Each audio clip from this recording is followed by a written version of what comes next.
el joven, la joven, lo está pasando mal. O sea, no entiende lo que le pasa. O sea, no entiende lo que le pasa. Entonces, nosotros solo vemos el iceberg, ¿no? La parte de arriba, la conducta. Déjame, vemos esto, ¿no? Pero no tiene nada en contra de él. O sea, no es el niño mismo que se ha hecho grande físicamente y lo continúa tratando igual. No, es una nueva persona a la que hay que conocer. Porque la adolescencia es el campo de entrenamiento de la persona adulta que serán. Y vosotros sois los entrenadores. Porque ellos, donde el referente que tienen es vosotros. Y la confianza que tienen sois vosotros. Y a quien más quieren es a vosotros. Yo por eso traía el tema de la adolescencia, de todos los cambios que se producen, porque ellos están buscando su identidad y necesitan la red. Hay un fallecimiento, se les ha caído algo, pero lo hemos sanado. Un proceso y ya está. Pero hay un divorcio o una separación, es una pérdida. No puedo entender, pero los adolescentes es más peligroso, ahí se cierran, se bloquean. Se cierran y se bloquean, no quieren saber nada. Es que muchas veces no quieren ni que les expliques. Entonces para ellos ese proceso de pérdida es muy lento. Sustituye al padre, pero como si fuera la pareja. El niño hace el rol de padre y la niña hace el rol de madre. Vale, pues ya me encargo yo de tareas de la casa, de cuidar a los hermanos y demás. La adolescencia, esa etapa que los padres y las madres tanto tememos. Hemos hablado en vídeos anteriores sobre cómo puede afectar el divorcio o el fallecimiento de un progenitor a los niños, pero ¿cómo le afecta a un adolescente? ¿Cómo manifiesta un adolescente esos sentimientos y cómo les podemos ayudar? Ángeles García es madre, psicóloga, coach y mentora para familias y adolescentes. Ella trabaja en temas como la comprensión y la comunicación con nuestro hijo adolescente, las técnicas de estudio y la orientación académica. Es creadora en Instagram de Adolescencia Conecta Family y de la página web Conecta Family. Y también es autora de 2 libros de los que luego hablaremos, que son La adolescencia llega a la familia, ¿estáis preparados?, dirigido a los padres especialmente, y el otro libro es ¿Puedes mejorar tus estudios? Sí, dirigido especialmente a los jóvenes. Hemos pedido a Ángeles que tenga esta charla con nosotros porque nos parece que hace una gran labor y puede ayudarnos tanto a los padres y madres con hijos adolescentes como a los que aún no hemos llegado a esa parte del camino. Así es que bienvenida, Ángeles. Muchas gracias, Ángeles. Muchas gracias por querer participar. Bueno, gracias a vosotros, porque creo que estáis haciendo una labor realmente muy necesaria en nuestra sociedad, en la que cada vez pues, hay más divorcios con menores, y es ahí donde hay conflictos importantes, y el impacto que tienen los niños. Y desde mi punto de vista, sobre todo en los adolescentes, que es cuando empiezan a construir su propia identidad de quiénes somos, pues esa ruptura de la que vamos a hablar hace mucho daño. Pero bueno, eso lo vamos a hablar tranquilamente, sí, ¿verdad? Vamos a empezar desde el principio. Exacto. ¿Cómo vive un adolescente el divorcio de sus padres y el fallecimiento, en el caso de los hijos huérfanos? Bueno, mal, muy mal. O sea, imagínate, si para un adulto esto es fatal, ¿no? Lo pasas muy mal. Para un adolescente es una ruptura que no entiende. O sea, su mundo se le cae, ¿no? Hay una estructura familiar en la cual eso es un entorno de seguridad, en definitiva, y de golpe se le rompe. Y le cuesta mucho entenderlo. Y está muy en la negación. Eso tanto en un caso de fallecimiento como en el caso de divorcio. Y está en negación, primero de todo. O sea, esto no está pasando. Sí. Esto no está pasando. La primera fase sí, de lo que se conoce el duelo, ¿no? Sí, esto no está pasando, esto no está pasando. Pero a partir de ahí hay diferencias muy importantes entre el proceso de duelo que se hace cuando hay un fallecimiento que el proceso de duelo cuando hay una pérdida, porque hay una pérdida en un divorcio. Si empezamos con el tema del proceso en fallecimiento, pues claro, hay que hacer un proceso de duelo. Ahí lo que es importante y lo más importante sobre todo es que el proceso de duelo primero lo haga el cónyuge. Él tiene que estar preparado para acompañar a sus hijos o a sus hijas. Y eso es clave. En ese proceso de duelo, que como imagino ya lo habréis tratado en otros momentos, pues hay la negación, luego hay el enfado, ¿no? O sea, esto no quería que pasara. ¿Por qué a mí me ha tocado esto? Yo no quiero, ¿no? Y luego está la tristeza de la pérdida, o sea, ya no voy a volver a verlo, ya no va a estar más conmigo, ¿no? nos cogemos los álbumes, los miramos al papá, a la mamá, ¿no? Todo eso. Y luego ella, bueno, el proceso de aceptación. Bueno, esto es así, ya no va a cambiar. No me gusta, aceptar no significa que me guste, ¿vale? No me gusta, pero tenemos que mirar hacia el futuro. Y ese proceso se hace bien si la pareja, si el cónyuge, lo ha hecho y le esté acompañando al hijo y a la hija. O sea, es fundamental Primero. el acompañamiento del padre en el caso de los adolescentes, Sí. ¿no? Ante esta pérdida. Sí. Todavía nos necesitan, claro. Bueno, es que nos necesitan, y es más, nos necesitan más que nunca. Porque cuando son niños, necesitan la seguridad y la protección, porque ellos no se valen por sí mismos. Entonces, como no se valen por sí mismos, nosotros les tenemos que proteger. Cuando empieza la adolescencia, que es el periodo de tránsito hacia la edad adulta, ellos ya tienen una serie de necesidades básicas fisiológicas cubiertas. Ya saben dónde está la comida, o sea, hay una serie de cosas que pueden hacer solos. Eso de ti no lo necesitan. Necesitan de ti otra cosa, que les acompañes a descubrirse. Porque en ese momento es lo que llaman siempre la búsqueda de identidad. Gracias a la neurociencia, ahora sabemos que a partir de los 12 años, cuando empieza lo que sería la adolescencia, se empiezan externamente, tú ves los cambios hormonales, y eso piensas que todos esos comportamientos raros y demás es debido a los cambios hormonales, pero realmente los cambios más importantes son los que se producen en el cerebro.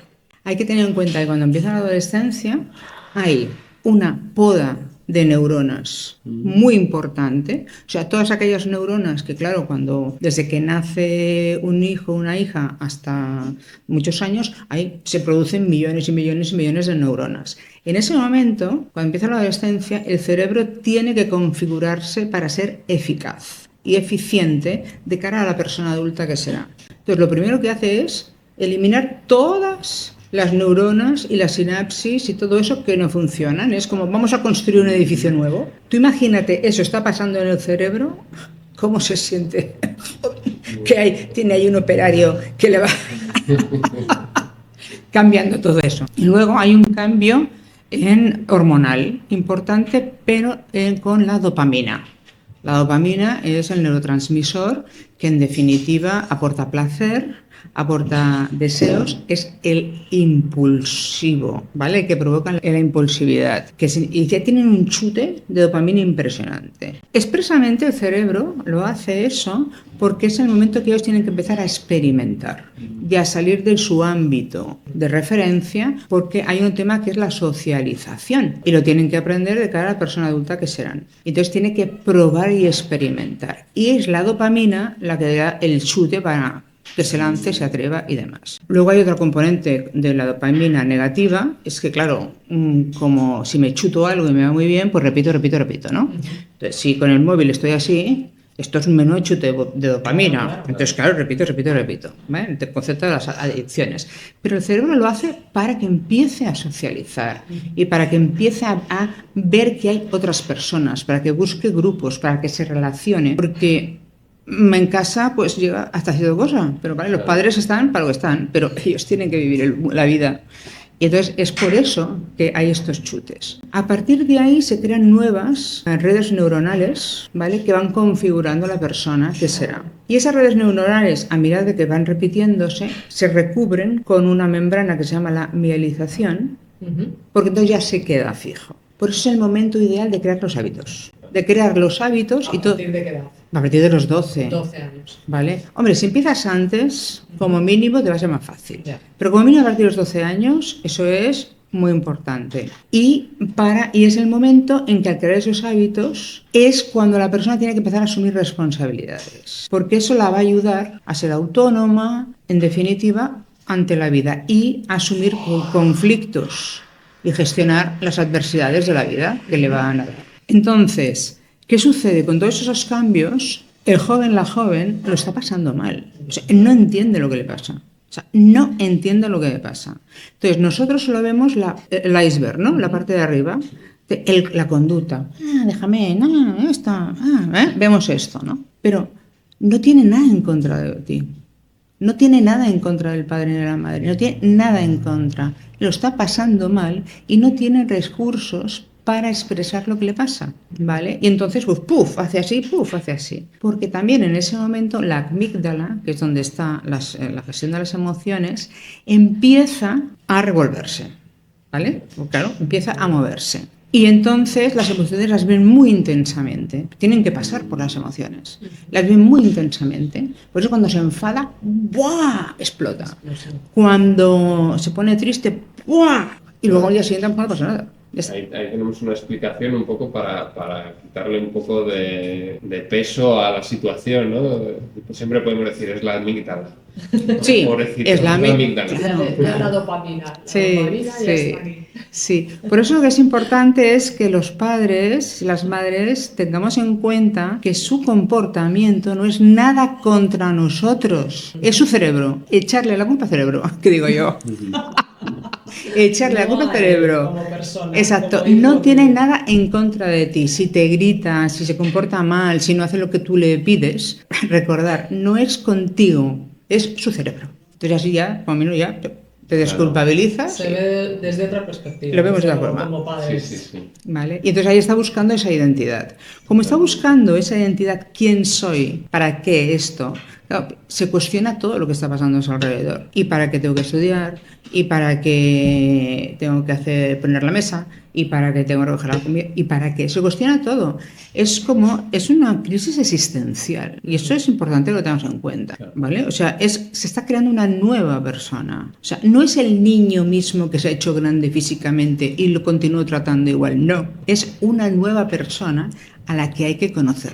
¿Y cuánto dura esta crisis existencial? La crisis existencial, según la neurociencia, la madurez del cerebro acaba a los 25 años. Pero evidentemente no es lo mismo los 12 años, porque hay todo un proceso de evolución, hasta los 25 años. Entonces aquí los padres sois los coaches, los entrenadores de vida de vuestro hijo, porque la adolescencia es el campo de entrenamiento de la persona adulta que serán, y vosotros sois los entrenadores, porque ellos, donde el referente que tienen es vosotros, y la confianza que tienen sois vosotros, y a quien más quieren es a vosotros, aunque no os lo digan. Entonces, esa necesidad que tienen los bebés y los niños de los padres, que es más bien física, es por supuesto emocional, pero es más bien también física, ¿no?, de dependencia, se transforma cuando son adolescentes en una necesidad emocional de confianza. Cuando son los niños, en definitiva, hay una relación de control, de amor, porque siempre tiene que haber una relación de amor, evidentemente,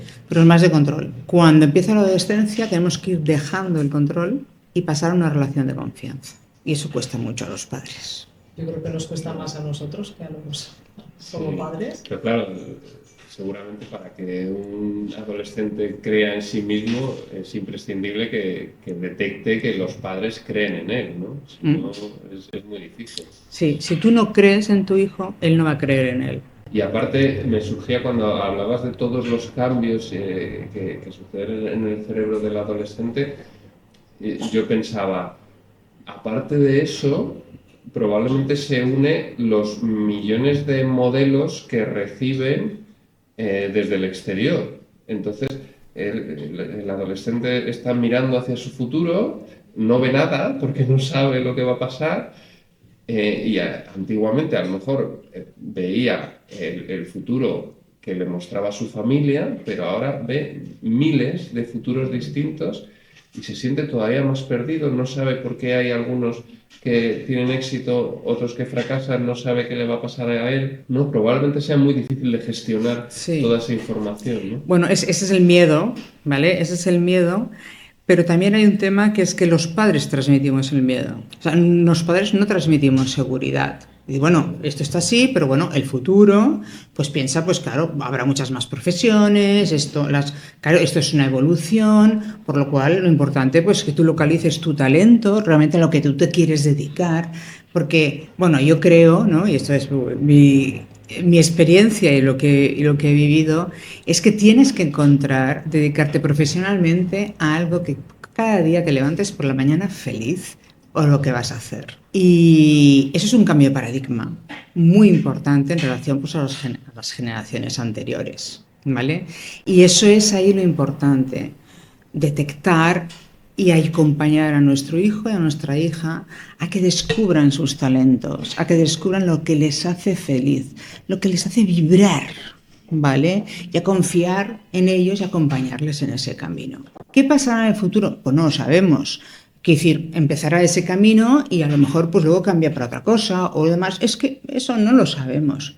Pero nuestra responsabilidad, y aquí hablo como personas adultas, porque los adultos somos nosotros, por lo cual no olvidemos que nosotros somos los responsables de nuestros hijos. Entonces, no pidamos que ellos cambien, tenemos que, nosotros los que tenemos que cambiar. Es acompañarles a que tengan los recursos y las habilidades, la autoestima, para que puedan enfrentarse a la vida en que ellos tendrán y puedan solventar las adversidades de esa vida y solventar todos los conflictos, porque nosotros ya no estaremos ahí. No como algo, exacto, no como algún caso que aparte es real, ¿no? Es que he acompañado a mi hija en la entrevista de trabajo y ya le he dicho al señor que es que mi hija estudia mucho, papá. Y esto es real. Está pasando. Yo que trabajo en la universidad, antes nosotros nos hacíamos la matrícula en las universidades, y ahí vas, hombre, a lo mejor el primer año, ¿no? Pero luego ya, después de 4 años, de 5 años en la universidad, pues ahora se nota mucho que los padres siempre están presentes, que está bien que estén presentes, pero hay cuestiones que ya puede hacer el universitario, que incluso ya es mayor de edad. Quita, ya lo hago yo que voy más rápido. Sí, no sé por qué somos más protectores, porque es más difícil, ¿no? O sea, es más cómodo quedarte en casa y que tu hijo vaya a hacerse la matrícula. Pero quizá es por ahí, porque queremos mantener el control. No soltamos. Bueno, es un tema, eso es la sobreprotección que podemos ver después. Yo quería volver al tema del duelo, y estamos hablando con el tema del fallecimiento.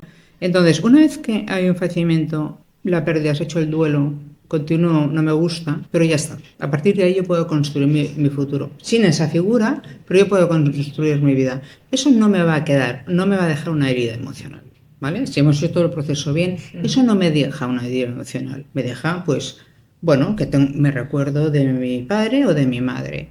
Y ahí también es muy importante, es que normalicemos la situación y hablemos de forma natural de esa persona que ya no está, ¿vale? Oye, pues ahora si estamos hablando de un día de campo que hicimos un día y tal, ay, ¿te acuerdas que el papá hizo aquello de no sé qué? Ostras, qué bien que lo pasamos y demás. Normalizar la situación. Eso es lo que necesitan. A mí me parece fundamental también eso, lo que dices, normalizar. Hablar, que no es tabú, hablar de una persona que ha fallecido. ¿Por qué no? Es que no recordar. Exacto, pero aparte es que se necesita, porque si no, eso sí que puede provocar una herida. Normalizar la situación, o sea, naturalizarlo todo y eso pues es que es normal. Y aparte pues decir, oye, mira, si quieres preguntarme algo, cualquier cosa que quieras saber, que no hayas entendido de tal, yo estoy aquí, cuando tú lo necesites, ¿vale? Bueno, no ir a pegarle sermón, entendemos, ¿no? O sea, cuando tú creas y necesites, dime lo que necesitas y yo te contestaré lo que tú necesitas, ¿vale? Claro, porque al normalizar mantienes esa vía de comunicación abierta, las dudas irán surgiendo a lo largo de los años, si no se resuelven, pues ahí se quedan, claro. Entonces, si nos pasamos a la parte de cuando es el divorcio, yo por eso traía el tema de la adolescencia, de todos los cambios que se producen, porque ellos están buscando su identidad y necesitan la red. Hay un fallecimiento, se les ha caído algo, pero lo hemos sanado, un proceso y ya está. Pero hay un divorcio, una separación, es una pérdida, no lo puedo entender. O sea, es que se les cae todo. ¿Veis? Me quedo sin red. Justo ahora. En ese momento que ellos están pues evolucionando, están pensando, necesitan esa red para averiguar quiénes son y demás. Me quedo sin red. Esta negación que vemos esto es una negación porque no quieren que pase. ¿Vale? No quieren que pase. O sea, la fantasía de que siempre van a volver, años y años y años la pueden llevar, ¿vale? Y eso es así. Aquí, como es una pérdida, también hay que hacer un duelo, pero es un duelo que nunca se acaba.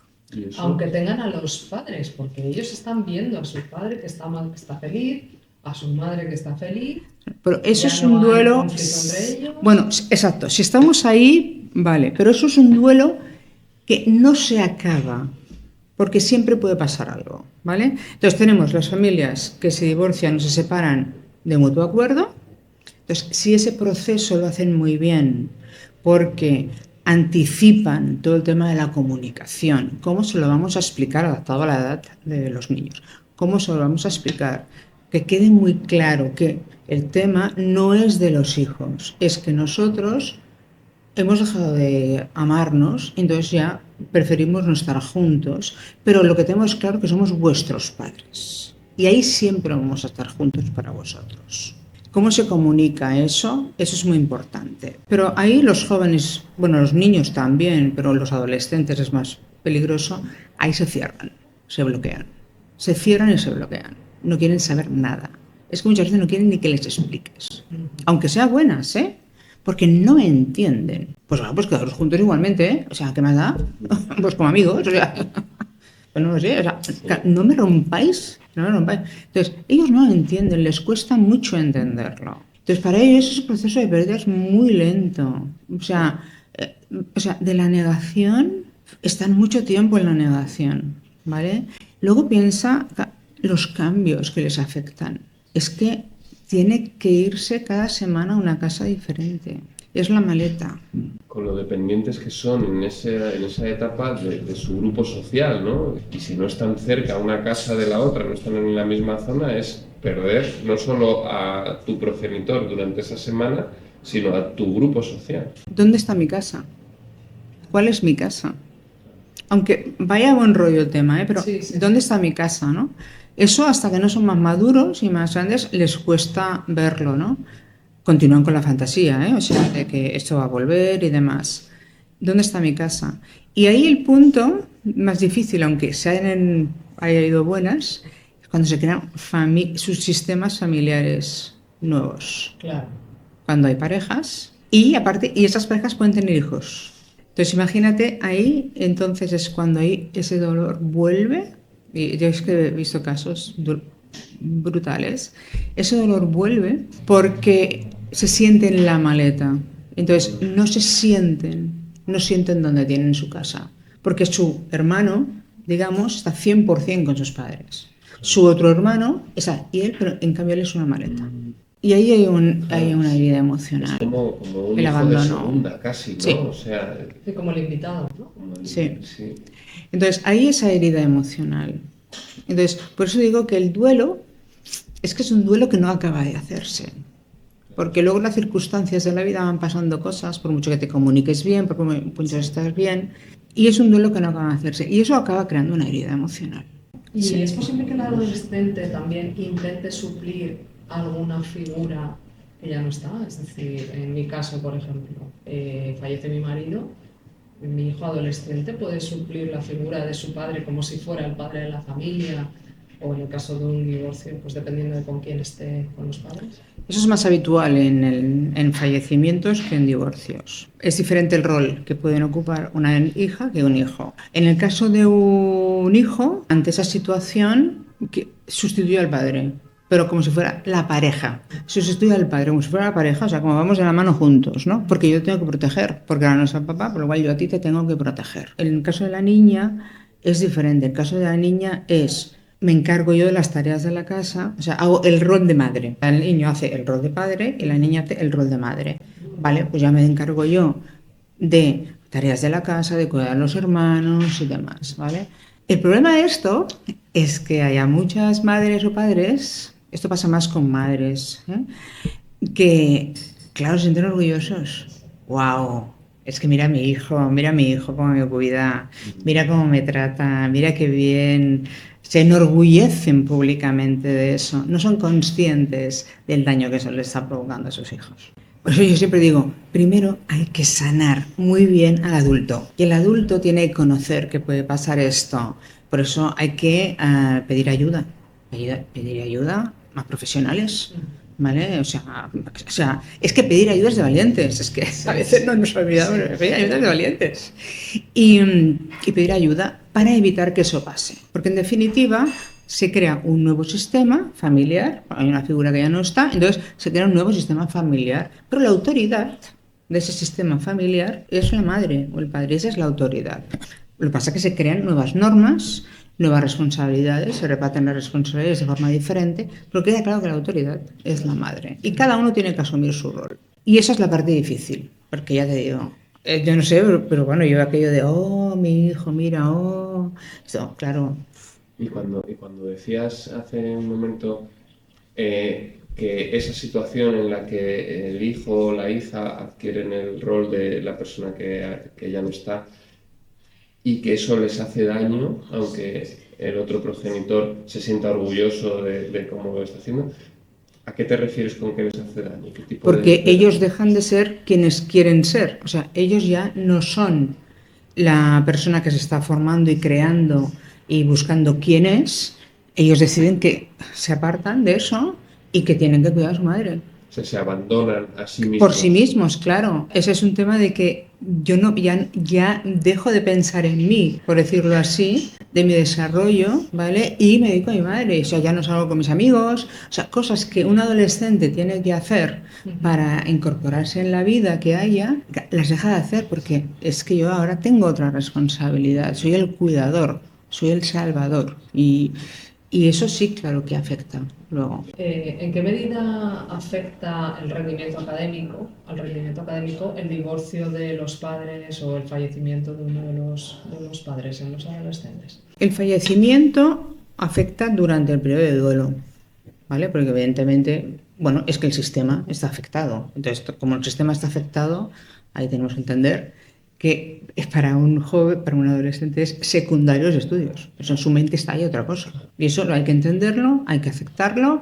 y lo tienen que aceptar todas las partes, incluyendo pues, el centro docente, todos. Eso lo tienen que entender. Necesitan ese espacio. Hay que dejárselo para que puedan gestionarlo. En el caso de los divorcios, si se llevan bien los padres, entonces consensúan ya no solo los estudios, sino los hábitos, los límites, las normas de casa, o sea, que sean comunes, ¿no? Aquello que si yo dejo salir a mi hijo hasta las 10 de la noche, tú también, ¿vale? ¿No? ¿Eh?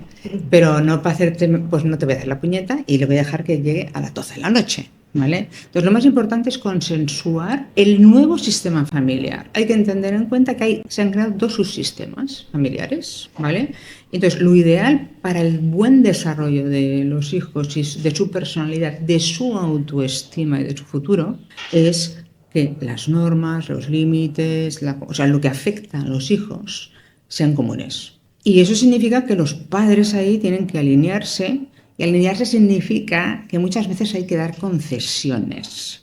No porque tú pienses que esto es lo mejor, pues a lo mejor, bueno, pues a lo mejor lo que propone la otra persona no es tan mejor, pero oye, vamos a llegar a un acuerdo, mejor lleguemos a un acuerdo del 60%, ¿no? Común, y no estar luchando por el 100%, ¿no? Entonces, ahí alinearse significa llegar a unos consensos. Y eso le agradecen mucho a los hijos, porque eso destensa la situación. Eso, si eso es así, no hay problema, porque entonces también a nivel de hábitos de estudio, pues también son los mismos. Ahora, aquí a nivel de hábitos de estudio, hay un tema que los hábitos de estudio, en definitiva, están creados o se crean para que el joven o la joven sean responsables de sus estudios. Si nosotros enseñamos a nuestros hijos o a nuestras hijas si puede ser a partir de los 10, perfecto, pero si no, cuando empieza la ESO, seguro.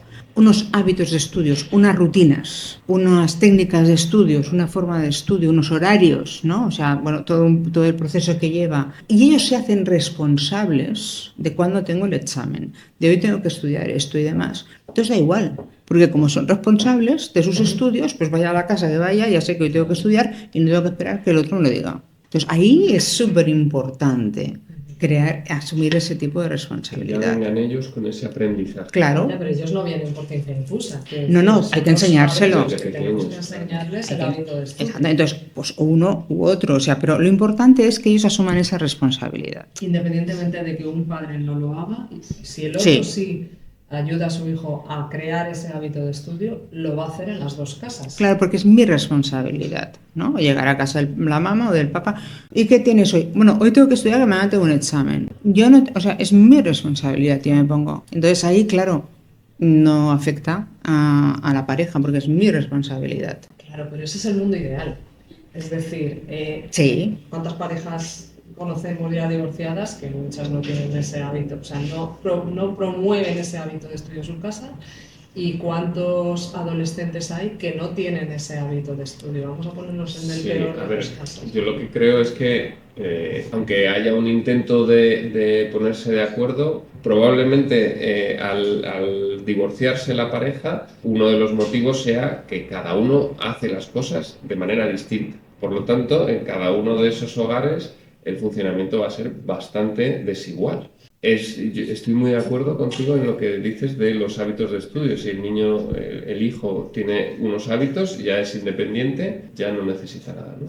Pero van a cambiar muchas cosas, van a cambiar los horarios, van a cambiar las comidas, los programas que se ven en la televisión, van a cambiar muchas cosas que probablemente a los hijos les hagan, bueno, pues tener que adaptarse y saber que en cada casa se funciona de una manera distinta, ¿no? Sí, se tiene que adaptar, pero a lo mejor, pero hay temas que, por eso digo el tema del consenso, si hay buen rollo, digo el tema del consenso porque hay base, o sea, hay temas, los límites, por ejemplo, eso es importante, porque eso le puede hacer mucho daño. O sea, si tú a una persona le dices, mi hijo a las 10 tienes que estar en casa, porque en fin, claro, los límites es un tema de seguridad.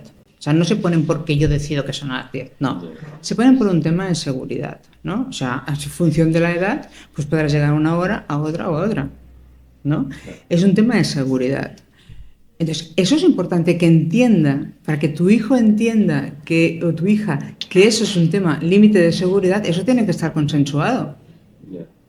¿Vale? O sea, hay unos mínimos que tienen que consensuar. O, por ejemplo, el tema de, bueno, ya hablaremos del teléfono, ¿no? El tema de ciertas normas o los límites del uso de las pantallas. Eso es importante que esté consensuado. Sí, es importante. ¿Vale?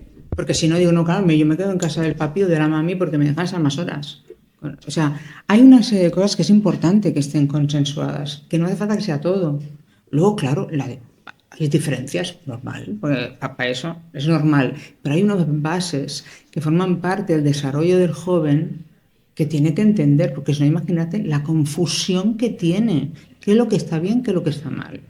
Tiene una confusión muy importante, entonces eso es bueno que si se puede se consensúe. Estoy pensando, hablamos el otro día con Sonia Rebollo, que es especialista en mediación, que viene muy al caso de lo que dices, ¿no? Y como coach de familia también participas tú en ese ayudar a las parejas divorciadas a llegar a consensos, ¿no? Sí, Eso, parte sí, tu bueno, labor. y a crear las normas. Y a crear las normas. Sí, eso es, pero eso es cuando las parejas se llevan bien, ¿vale? Claro, lo primero tienen que estar de acuerdo en ir. En hacer, sí, claro, en hacer la acudir terapia, a en hacer el ayudar. coaching familiar, el sistémico que le llamamos, ¿no?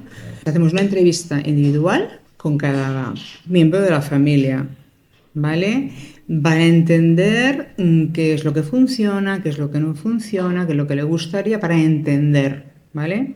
Y a partir de ahí, todas las preguntas que hacemos, que son varias preguntas y tal, yo las agrupo para que no se vea quién la ha contestado. Es importante, ¿no? Y entonces ya hacemos la primera sesión. Y entonces y para la primera sesión, entonces lo que creamos ya las normas de la sesión, que son normas de convivencia, ¿no? Vamos a ver, vamos a ver, normas, ¿qué normas ponemos? Pues que nos insulte. Vale, pues que nos insulte, el respeto, que el respeto lo engloba todo.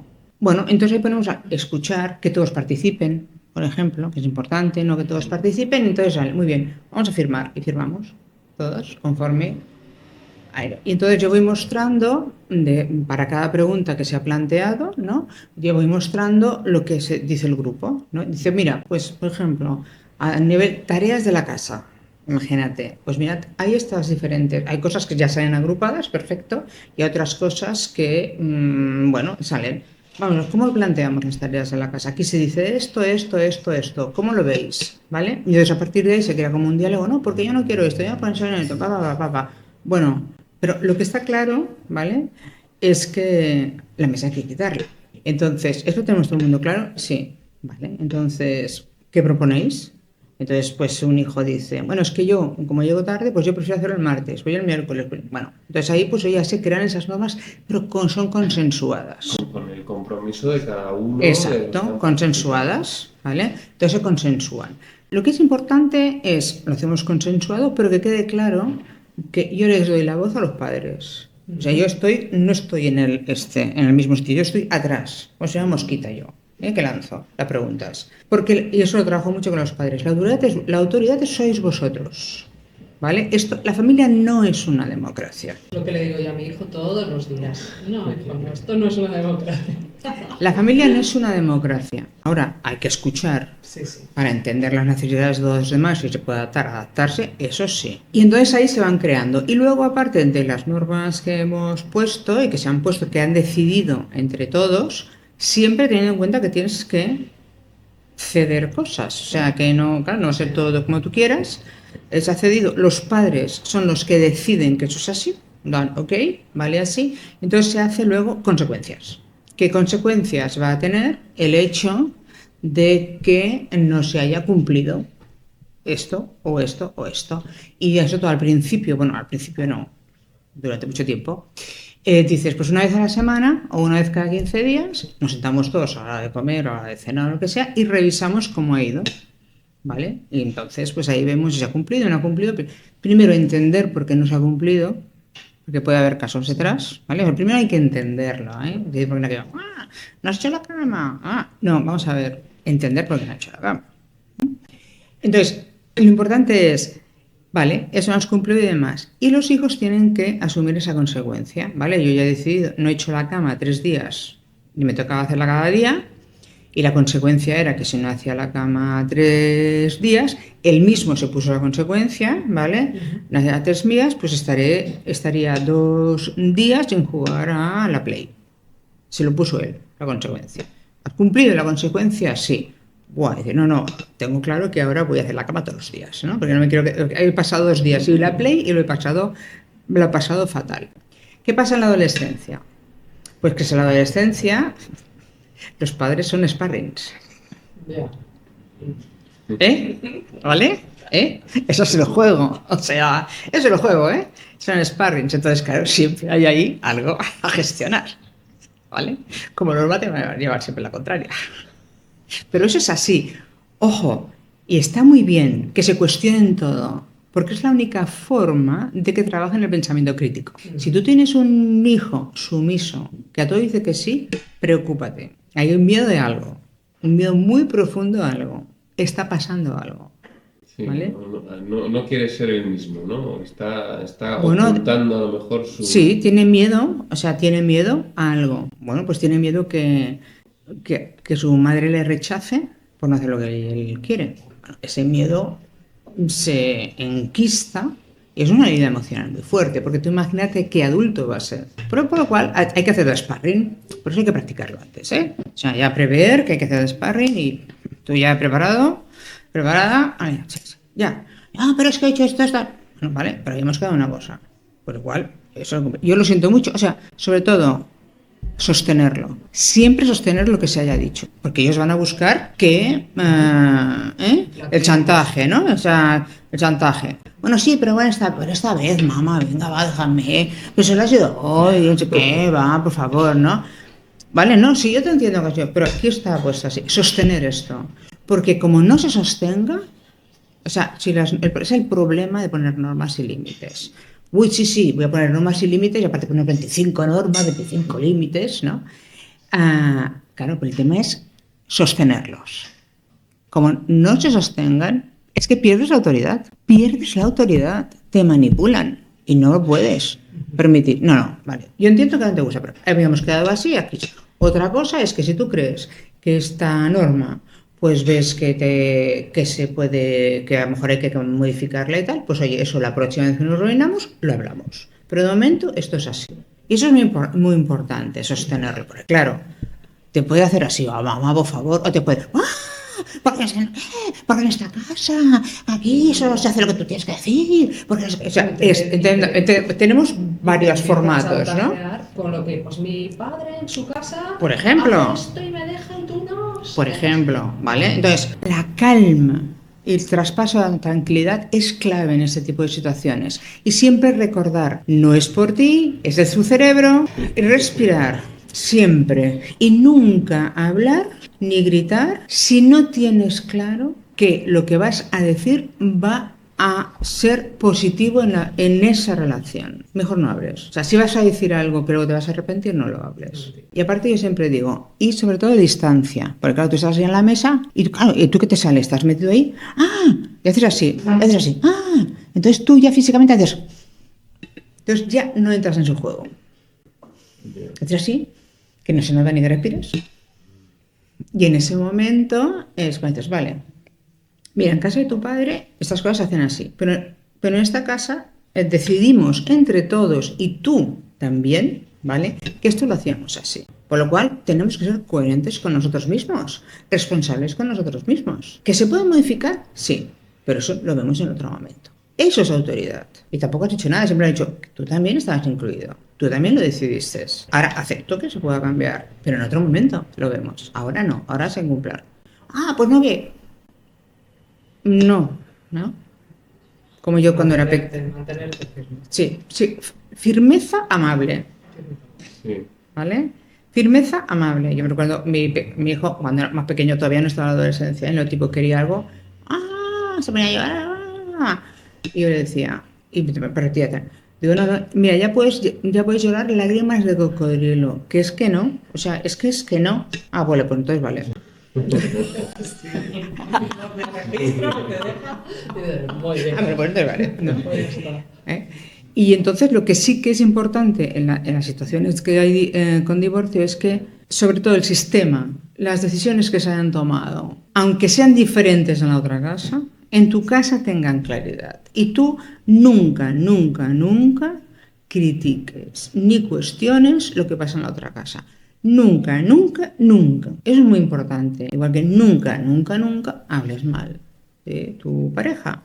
Nunca, nunca, nunca. Te piensas que estás haciendo un bien y estás haciendo un daño horrible a tu hijo y a tu hija. Estás haciendo un daño horrible. ¿Pero cómo me estás diciendo esto y luego me envías una semana con él o con ella?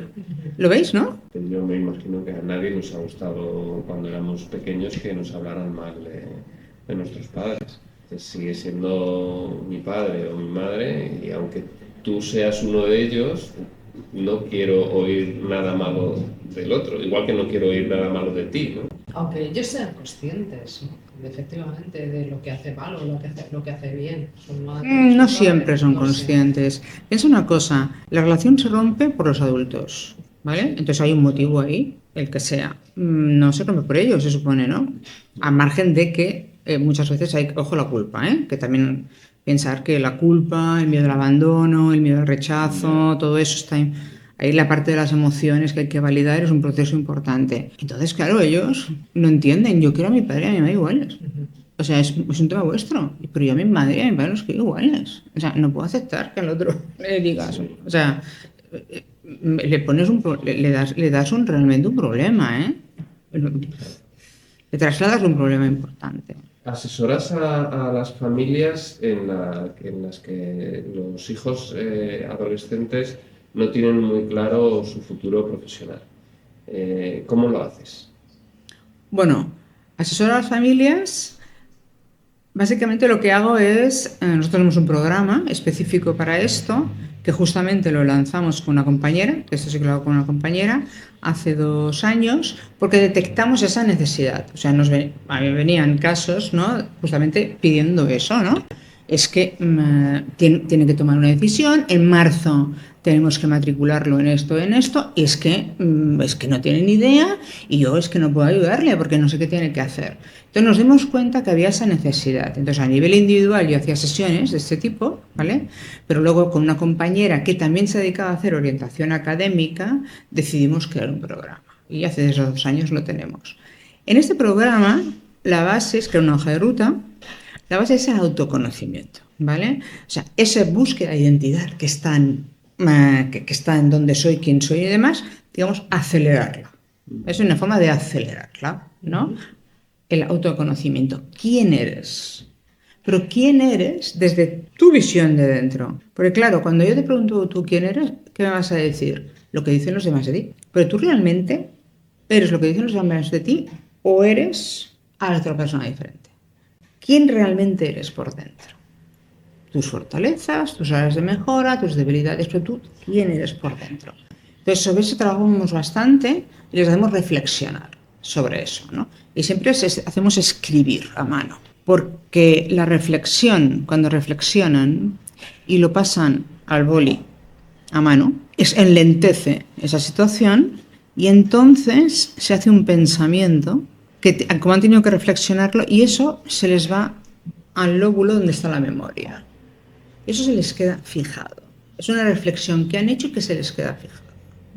Y eso parece que es para cuando tomamos apuntes, yo lo recomiendo también. Eso parece que no, pero les ayuda mucho. Entonces, durante todo ese proceso es el autoconocimiento, quién eres, cuáles son tus fortalezas y tus áreas de mejora, teniendo en cuenta que normalmente, externamente, la gente solo se fija en lo que te falta.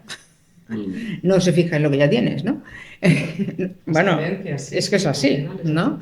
Pues no, lo que tienes que hacer es fijarte en lo que tienes y dedicar y fortalecer lo que tienes. Y el área de mejora tiene que ser aquello, tienes que mejorar aquello que ataca a tu fortaleza. Otras cosas, chico, no hace falta. Pero cosas que pueden hacer daño a tu fortaleza, eso sí, ¿vale? Como por ejemplo, a ver, explícame un poco. Por ejemplo, es que ofimática, ¿vale?